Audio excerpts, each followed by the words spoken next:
Long before the world learned to count time with clocks and calendars, there lay a village called Umudara, hidden between rolling hills and thick forests, where the wind spoke in whispers and the earth answered in echoes. Umudara was a village built on ancient customs, guarded by traditions older than memory itself. At the heart of the village flowed a mighty river called Omi-Ala, a river believed to be alive, sacred, and bound to the fate of the people. The elders said Omi-Ala was not just water. It was a spirit. Female, ancient, patient, and unforgiving when angered.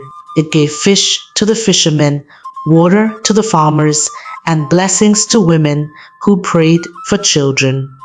But it also demanded respect. When ignored, it took lives. When dishonored, it swallowed farmlands. When appeased, it sang softly through the night and allowed the village to flourish. To speak for Omi-Ala, the gods chose priestesses, women set apart from birth, marked by destiny. And of all the priestesses Umudara had ever known, none was as beautiful, gentle, or beloved as Neriah, the child of science. Neriah was born on a night when the moon refused to hide. It hung full and bright in the sky, washing the village in silver light. As her mother screamed through labor pains, the river overflowed its banks for the first time in 20 years. But instead of destruction, it brought clear water and fish that leaped joyfully onto the shore. When Neriah cried for the first time, the river fell silent. The elders gathered before dawn. They looked at the child's eyes, clear like still water and deep, the birthmark shaped like a flowing wave on her left shoulder. Without argument, they bowed. The river has spoken, the oldest elder said. This child belongs to Omi-Ala. Neriah's mother wept, not from sadness alone, but from fear. To be chosen as a priestess was both an honor and a curse. Priestesses lived lives of devotion, denied ordinary love, marriage, and children. They belonged not to men, but to the gods. From that day, Neriah was raised in the sacred grove beside the river, under the care of the high priestess Mara, a woman whose face carried both wisdom and sorrow. A beauty that belonged to no one. As Neriah grew, so did her beauty. By the time she reached womanhood, the village could no longer pretend not to notice her. Her skin glowed like polished bronze under the sun.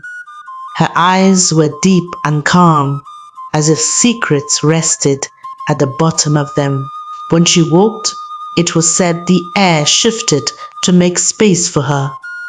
When she sang prayers at dawn, even birds fell silent to listen. Men desired her, women admired her, children followed her laughing steps. But Neriah belonged to none of them. She wore white garments, simple beads, and her hair was often adorned with cowries and river flowers. She bathed daily in Omi-Ala, praying, listening, learning the ancient language of water. She could interpret dreams, calm storms, and heal with herbs and chants passed down through generations. Yet behind her gentle smile lived a quiet loneliness. At night, Neriah would sit by the riverbank, feet in the water, wondering what it felt like to belong to someone in the way ordinary women did. She watched mothers carry children on their backs. She watched couples laugh under moonlight. Sometimes her heart ached with questions she dared not ask. Mara noticed. You must never desire a life the gods did not choose for you, the old priestess mourned gently. Desire leads to rebellion. Rebellion leads to ruin. Neriah nodded, though her heart remained restless. The season of curses. The year Neriah turned 25, Umudara began to suffer. The rains refused to fall. Crops dried and cracked under the sun. The river shrank, exposing stones no one had seen in generations. Fish died, children fell ill, women miscarried. The elders gathered again, fear thick in their voices. Omi-Ala is angry, they said. We have offended her. Sacrifices were made, goats, yams, palm wine. But the river remained silent. Neriah fasted for 7 days, praying without rest. On the 7th night, the river spoke to her in a dream. She saw blood turning water dark. She saw the village burning. She saw herself standing at the river's center, arms open. When she awoke, her body trembled. Mara listened as Neriah described the vision. The old priestess closed her eyes, tears slipping down her cheeks. The river demands the ultimate sacrifice, Mara whispered. A life, willingly given. Neriah understood immediately. No, Mara cried when Neriah knelt. You are too young. There must be another way. There is not, Neriah replied softly. The river chose me before I was born. It is time.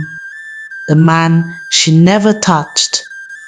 Before the day of sacrifice was announced, Neriah went to see Obina, the village hunter. Obina had loved her silently for years. He never spoke of it, never crossed boundaries, never dared touch what belonged to the gods. Yet Neriah always felt his presence. Steady, protective, respectful. They met beneath the Iroko tree. I'm going to die, Neriah said simply. Obina laughed at first, then stopped when he saw her eyes. No, he said hoarsely. I will fight the elders. I will fight the gods themselves, if I must. She shook her head. This is bigger than us. Tears streamed down Obina's face. In another life, he whispered, I would have made you my wife. Neriah smiled sadly. In another life, I would have chosen you. They did not touch, they did not kiss. The space between them was filled with all the love they never lived. The day the river drank, the goddess, the entire village gathered at dawn. Women wailed, men beat their chests. Children clung to their mothers. Neriah was dressed in pure white, her body painted with sacred symbols. She walked barefoot toward Omi-Ala, calm and dignified. She turned once. Care for one another, she said. Honor the river.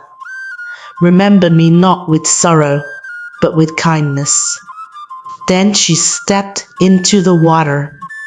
The river rose gently, welcoming her as Neriah walked deeper. The sky darkened, thunder rolled, and rain finally fell. Soft at first, then heavy. When the water closed over her head, the river glowed. By morning, Omi-Ala overflowed again, but this time it brought life. Crops revived, fish returned, children healed. Umudara was saved. The river that still whispers. Years passed. The village prospered. New priestesses were chosen. but none ever matched Neriah's spirit. Sometimes at dusk, villagers claimed to see a woman's reflection in the river, smiling, peaceful. Sometimes a voice hummed prayers only Neriah used to sing. Obina never married.